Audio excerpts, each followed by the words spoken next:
Hello and welcome back to the channel. Thanks for joining me today for Aetherdrift spoilers. We're going to go over all the new combos and synergies and the cards that we've gotten so far from Aetherdrift and some speculation about what's to come.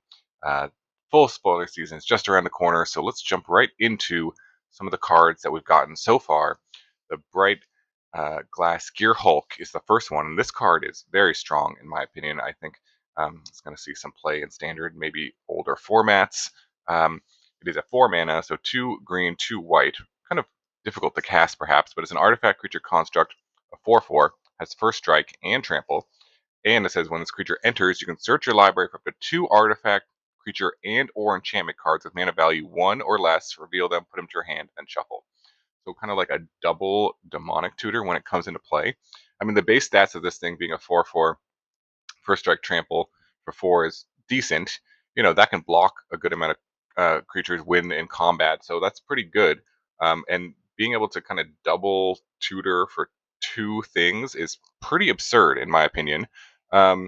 So you could, in standard, there's a lot of options here, and in older formats, probably even more. But I'm just thinking about standard.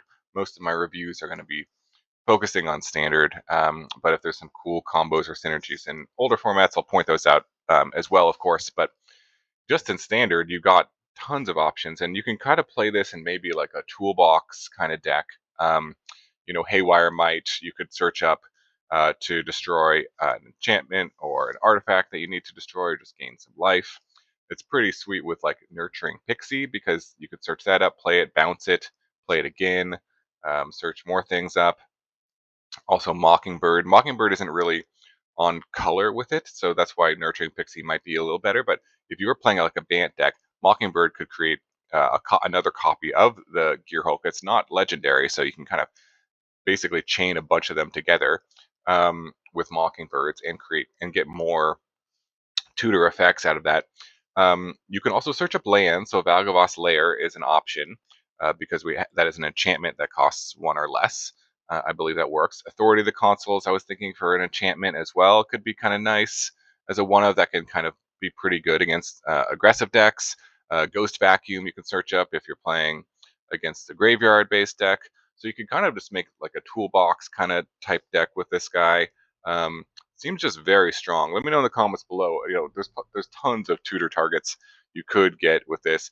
Creatures with like Mockingbird, creatures with like 1 pip and then an X cost in it. Like there's that green Hydra as well. Might be kind of cool for like a late game play. You can search up with this guy, but just seems really strong. The rate of 4 mana for 4/4 first strike trample plus double tutoring, 2 quite relevant cards from your deck. And the ability to kind of chain them together with Mockingbird or Nurturing Pixie. I think this card's going to certainly see some play in standard and probably older formats too, because there's a lot of really good 1 or less cost cards in older formats as well. So I really think this is going to be impactful. And they did say there is sort of a cycle of these Gearhulks coming in Aetherdrift. So that's exciting. I think there are probably going to be allied colors. This is green-white, so there'll be a green-red one, a blue-black one, etc. for all the allied colors. So definitely going to keep an eye on those as well. This one seems very pushed. So the other ones I'm assuming are probably pretty powerful as well.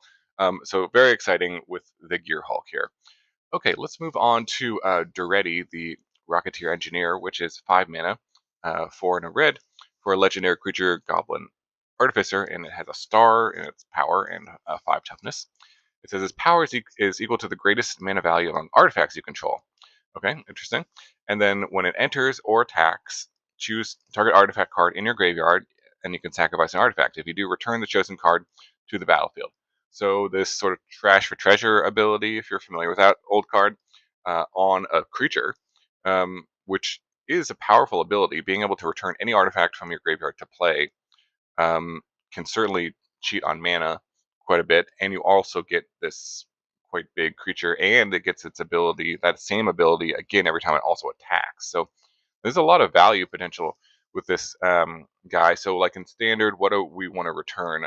Best thing I could think of was Portal to Phyrexia. There's other big artifacts you could probably return, but that one seems like the most impactful one potentially, that you could return back from the graveyard for just 5 mana with this, and also leave behind a pretty big, it would be a 9/5 creature as well. Uh, so that would be pretty sweet. They'd sacrifice most of their creatures. You could maybe attack the next turn, do it again. So kind of what are the enablers to also, like the Great Door would be kind of cool because that helps you draw a discard to kind of fuel your graveyard, and also is an artifact that you could sacrifice to Daretti to return back the other artifact. Um, it's kind of interesting too. You can kind of chain artifacts with each other. If you had like 2 Portal Phyrexias, if you had one in the graveyard, um, one in play, you could sacrifice one to get the other one back, something like that. So kind of create this loop where you keep attacking and they keep sacrificing their creatures. So this card has got a lot of power. Kind of cool with uh, prototype creatures as well. Say if you played the Fleshgorger on turn 3, and it died, it goes to the graveyard, then you get it back with this guy, and it comes back as its full-fledged form of the Fleshgorger. Um, and then, his power would be 7, Daretti's power would be 7, and you'd have a 7/5 Fleshgorger. So that'd be pretty cool. So maybe with prototype creatures, there's some synergy there. It has some jank infinite combo potential with encroaching mycosynth, which says non-land permanents you control are artifacts in addition to their other types. The same is true for permanent spells you control and non-land permanent cards you own that aren't on the battlefield. So if you had an encroaching mycosynth, this I don't think is very competitive, but it is jank and kind of fun to think about. If you have that on the battlefield and then you have another Daretti in your graveyard and you play a Daretti, you could sacrifice the Daretti to itself because it is an artifact. You target the Daretti in the graveyard because it is an artifact, and then the other one would come into play, gets its entered ability.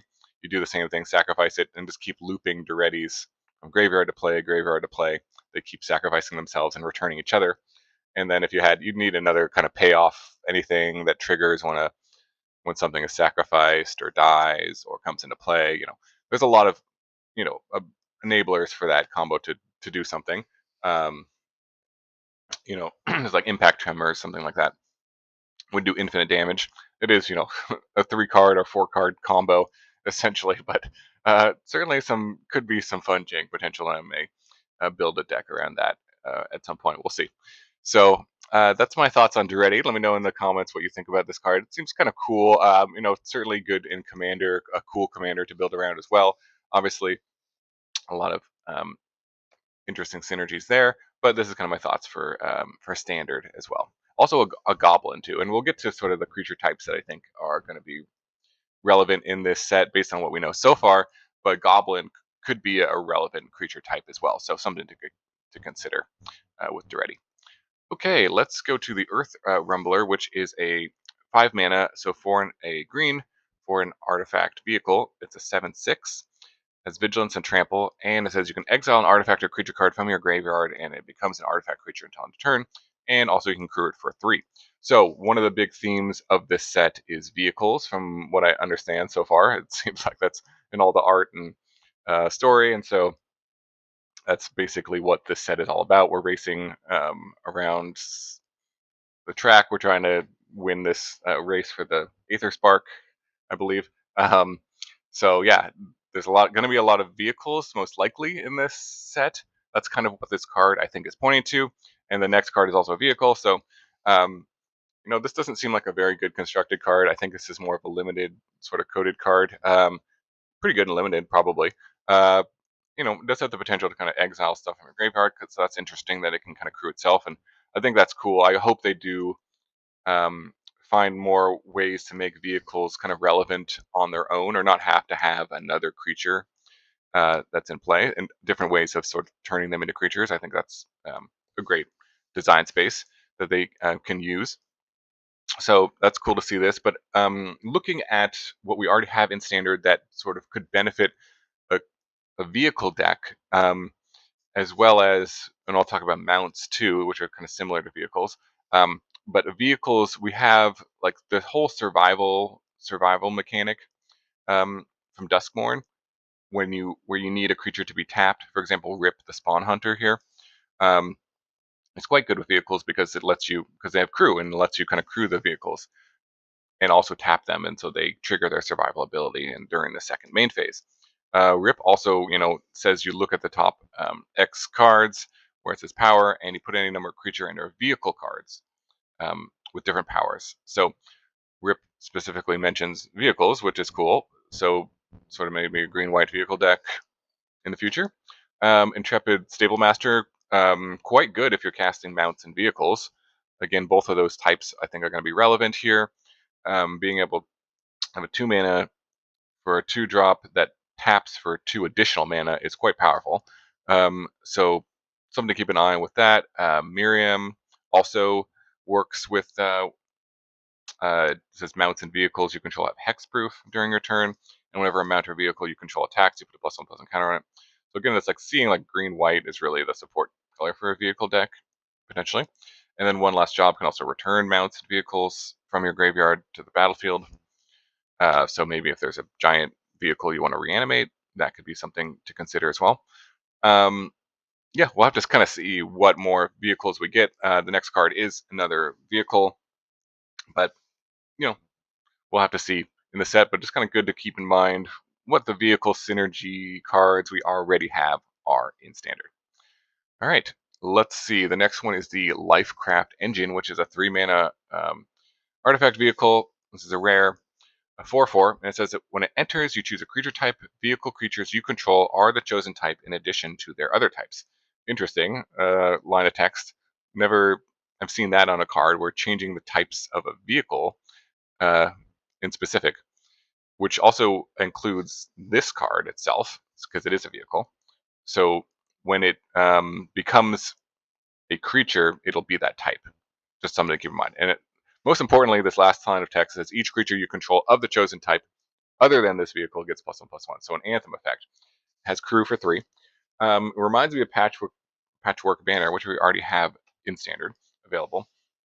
Kind of does the same thing, except that Patchwork Banner adds mana. This is a vehicle. So you could just run kind of 8 of that effect if you're playing a sort of a creature type matters style deck. I was thinking like what kind of deck, and even in standard, would want the Lifecraft Engine. Probably like a Merfolk deck because of Deep Root Pilgrimage. Being able to tap your creatures one at a time to crew things is quite powerful because it'll trigger the Deep Root Pilgrimage. So I think it could go well in a Merfolk deck, and pumping all your Merfolk as well, and then it pumps all the tokens as well. So there's a lot of kind of interesting synergy there with the Deep Root Pilgrimage. Also, again, we have this survival mechanic in standard. And for example, the veteran survivor, most of them or all of them have that creature type survivor, and most of them are actually humans too. So maybe a human deck would want this. But again, being able to crew something to trigger the survival ability can be useful as well. Kind of interesting too. This would pump up, for example, the veteran survivor itself to have 3 power initially, and then you could use it to crew the Lifecraft Engine because it has 3 power because it pumped it. Note that the Lifecraft Engine itself again is also the creature type. So you're both pumping all creatures of that type, and putting another potential creature of that type into play, which is kind of cool and good. So example, if you had like a Goblin Lord out and you played this, it would both pump the Goblin Lord, and then when you crewed this, it itself would be a Goblin and get the bonuses or the whatever the effects of that Goblin Lord are as well. So that's kind of cool for maybe goblins, rabbits. There's all sorts of creature type matters potential in standard, and I think this set and this card is, I don't know how much they're going to push the creature type matters stuff, but there's certainly some indication that, and I'll get to that later too, um, that creature types are going to matter quite a bit in this set, at least for what we already have in standard. Magda too for commander would be pretty sweet, or just maybe in older formats is got a nice synergy here, because Magda, you really want an ability to tap itself. You can name dwarf with this, and then it itself again would be a dwarf, so it would both get pumped and trigger the treasure token ability. So there's a lot of synergy in between Magda and the Lifecraft engine as well. So maybe there's some deck around that could be played in older formats, or just put it in your Magda commander deck for sure. So that's Lifecraft Engine. Let me know what you think about that one as well. Okay, next up we got kind of some cards that haven't fully revealed, but some speculation. It's fun to kind of think about these cards and even note where what other cards in Standard you want to kind of think about, even though it's not fully revealed how you could even use this. So we've got the Aetherspark, which I believe is what everybody's trying to get from this race. And so this is the kind of the ultimate prize. So hopefully this is a interesting, maybe good card. Hopefully it's a good card. Hopefully not as good as like the One Ring or something like that, but you never know.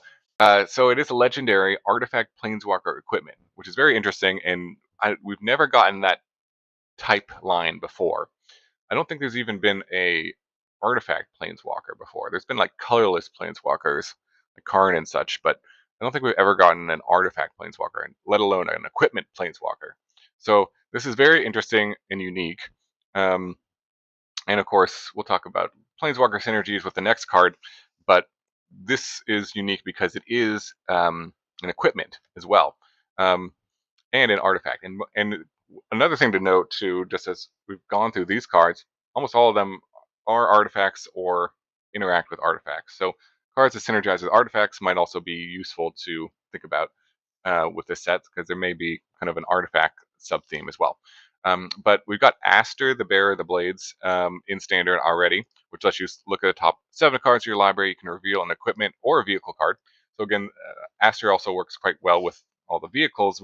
Vehicle stuff we talked about. If you need to search up a specific vehicle, or it can reduce the vehicle crew cost to 1, and also the equipment you control have equip 1. So I don't know what the Aetherspark is going to do. I have some guesses. Let me know what you think it's going to do. I think it's kind of fun to think about. It looks like there's a bunch of blank text on the top, so there's some sort of passive ability. My guess is that like the equipped creature gets like +3/+3 and haste or something like that. There's some bonus that it gets because this is an equipment, right? And then +1 is like to equip it. Like it looks like there's a plus ability on the top, and then like -1 is like the creature gets double strike and trample or something like that, and then -5 it gets all your creatures get +3/+3 trample and double strike or something like that. That's my guess. It's going to do something to buff the creature that it's equipped to. Give it like indestructible or something like that, and maybe it has 3 loyalty to begin and costs 4. That's my guess. I'm going to throw it out there. We'll see if I'm right. Come back to this video when they reveal it and see if I got close.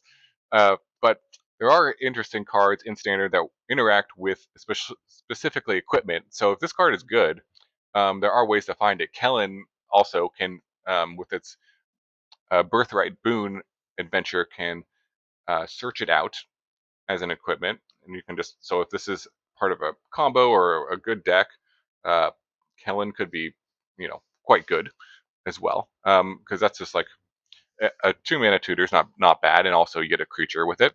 And Aster again, the thing also to note with Aster is that it gives the equipment equip 1, so they would give the Aetherspark equip 1, which I don't know if that's going to be good or not. But if there's something about the cost of its ability to equip, you could instead pay mana to equip and then use its other ability or something like that. So we'll see. Kemba also kind of lets you equip things for free again, and then Danitha can return equipment from your graveyard or just put it directly into play. So if the Aetherspark costs a lot of mana, that could be a way to even cheat it into play. So some interesting potential. There's other equipment synergy cards in Standard. These isn't even all the ones. So we'll have to see what it does. But having an artifact planeswalker and an equipment planeswalker is certainly unique and something to think about. Let me know what you think it's going to do. But yeah, that's my thoughts on the Aetherspark. Okay, next up we've got this one was revealed as a mystery again. Chandra the Spark Hunter. I mean, we knew Chandra was going to be in this set, but I guess it's going to be legendary planeswalker that costs 4 mana, 3 and a red, and that's basically all we know. I mean, you can kind of speculate based on the text box here too that there's some sort of like passive ability at the top. There's like a plus ability. It looks like there's like a 0 ability in the middle and then a minus ability. Maybe the ultimate at the bottom. And it looks, the set being around vehicles. I don't know. I'm just gonna again. I think it's fun to guess. Um, maybe it like turns into a vehicle during your turn, kind of like Kaido turns into a creature during your turn and then isn't during your opponent's turn, and then you can like I don't know crew it, and it has some ability to I don't know pump your whole team, or I really have no idea what this is going to do. Probably is going to do some direct damage, maybe I don't know +1 to like do 1 damage to something. The 0, I really have no idea. Impulse draw. And the minus is just like, I don't know, maybe activates all of your vehicles. They all become creatures and get +5/+5 or something like that. And it's like a vehicle, it's like a 5/5 vehicle uh, during your turn, something like that. Okay, I don't know. That's my guess. Let me know what you think this is going to do in the comments below. But besides speculation, there are some cards. Whenever you see a new Planeswalker in Standard, there's some interesting cards that you can even think about that might synergize with it. Really, this is going to depend on obviously, what this does, how much loyalty it comes into play with, what its ultimate is. But the Innkeeper's Talent and Doubling Season are always interesting synergies with Planeswalkers, because for a lot of Planeswalkers, like the last mode in Innkeeper's Talent and Doubling Season, it can let them ultimate right away. So if it has a good ultimate, and also with the Aetherspark too, if it has a good ultimate, Innkeeper's Talent, Doubling Season, something to consider how those cards synergize together. Urza Assembles the Titans can let you, essentially search for Planeswalkers, lets you put them into play from your hand and double up their abilities. Deification could be interesting to name Chandra.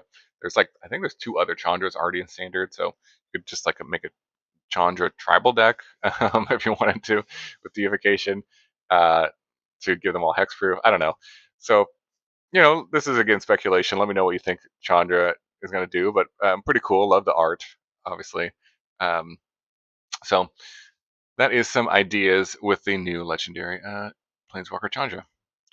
Okay, so next up is Maro's spoilers. He wrote this article last week about some of the things we should expect from the set, some of the creature types, and the different texts on the cards, without revealing, too much. But I feel like it, based on what this said, there's kind of a theme I'm seeing and some interesting synergies already that we want to think about. So the first clue was this was something that's written on a card. This creature saddles, mounts, and crews vehicles using its toughness rather than its power. So again, what I was referring to earlier was that it confirms that mounts are in this set. We already knew vehicles were going to be a part of it, but mounts coming back is really cool because there already is quite a bit of support for mounts, some of which I mentioned already. But there's kind of the Frontier Seeker here, which looks at the top 5 cards of your library. You can reveal a mount creature or planes, put it into your hand.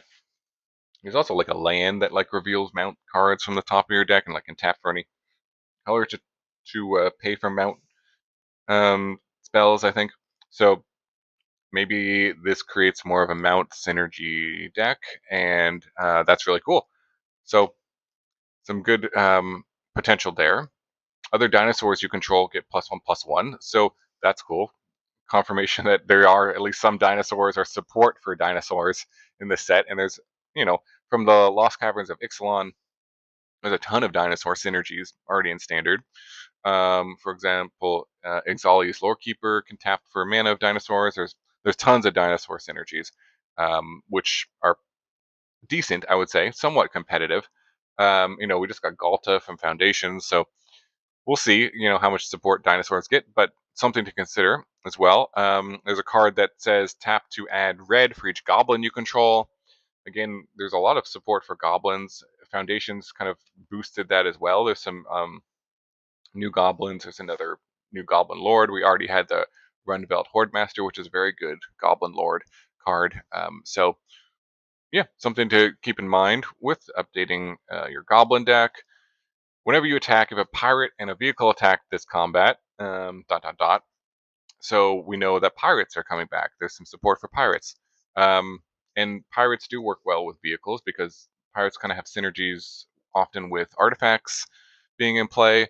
Um, so that's pretty cool, right? Again, Foundations gave us like a new pirate lord, which is pretty nice, and there are already quite a few good pirates in Standard, so I think that's a pretty good deck. And so maybe that deck will get a boost. There's a creature that has a creature type of lizard berserker. Again, lizards from Bloomber were quite a good um, type line that you could have. Gev was really great in that deck, or is great in that deck. Says whenever you cast a lizard spell, it does 1 damage to a target opponent, and then yeah, creatures can enter with additional +1/+1 counters. So there's lizard synergies to consider, and then there's a creature that's a zombie cat knight, which is pretty cool. Zombies, there's some support for zombies, not a ton, but cats. I'm more excited about the cat part of this card. I guess we'll have to see what it does, of course.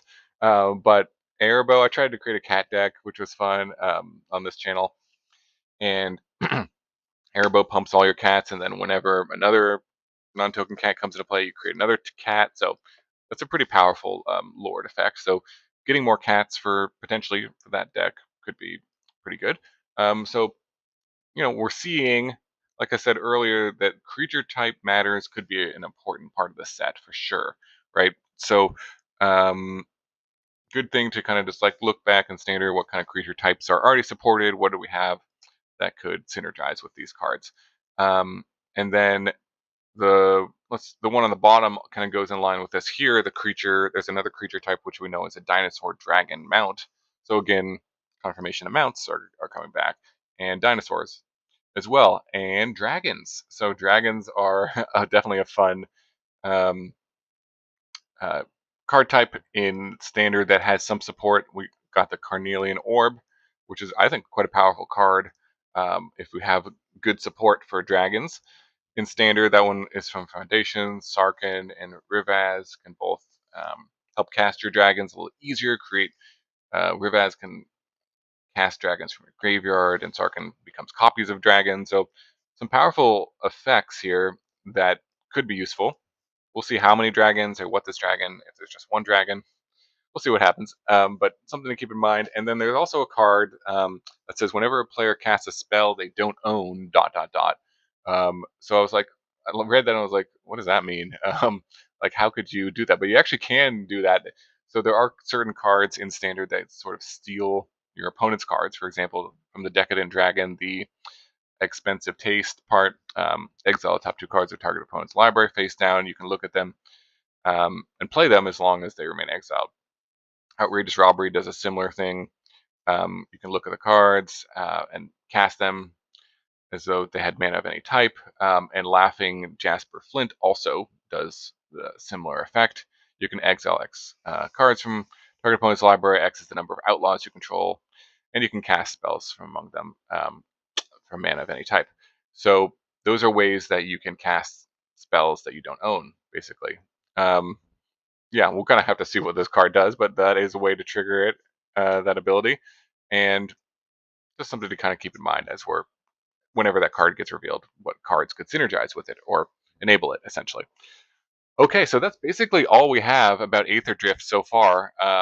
This week the spoilers are going to begin, and I'm going to be covering those spoilers on this channel. So if you enjoy talking about the new cards, thinking about their synergies, cool combo potential. I focus mostly on Standard in this channel, but also older formats. If there's some cool, interesting interactions, I'll definitely point those out. So I'll be going over the new spoilers this week and the following week, and then after that there'll be gameplay of new combo decks. Again, mostly Standard combo decks featuring all the new cards from Aetherdrift. So stick to the channel for that. Again, let me know what you think about Aetherdrift so far. Are you excited? What cards are you excited to see? Any speculation on these mystery cards? I don't know. I think it's kind of fun. But hope you enjoyed the video. Thanks so much for watching. Hope you have a wonderful day, and I will see you in the next video.